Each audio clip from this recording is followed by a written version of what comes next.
জানো স্কট, অনেক দিন ধরে অনেক গরম পড়ছে। যদি এখন শীত থাকতো তাহলে অনেক ভালো হতো না? হ্যাঁ আসলে, কিন্তু এখন তো কিছু করার নেই।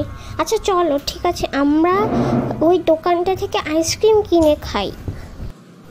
কিন্তু স্কট, দুঃখের বিষয় কি জানো, আমার তো ঠান্ডা লেগেছে।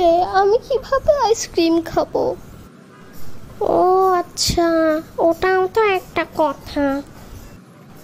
জানো স্কট, আমি নাকি জাপানে শুনেছি যে জাপানে একটা ম্যাজিক করা যায়। সেই ম্যাজিক করলে গরম থেকে ঠান্ডা হয়ে যায়। তুমি কি সেই ম্যাজিকটা করতে পারো স্কট? না তো, আমি তো সেই ম্যাজিকের ব্যাপারে জানি না, কিন্তু আমি এক জায়গায় দেখেছিলাম, তো আমি চেষ্টা করে দেখতে পারি। এটা হচ্ছে সেই ম্যাজিক। সাবস্ক্রাইব ও লাইক ও শেয়ার ও বুম। আমার ম্যাজিকটা হয়েছে। হ্যাঁ, তুমি এটা কেমনে করলে স্কট?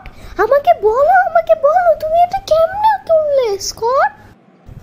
আমি তো নিজেই জানি না এটা কিভাবে হয়েছে। আমি যেভাবে করেছি সেভাবেই হয়ে গেল। Thank you Scott. এখন থেকে আমরা শান্তিতে থাকবো।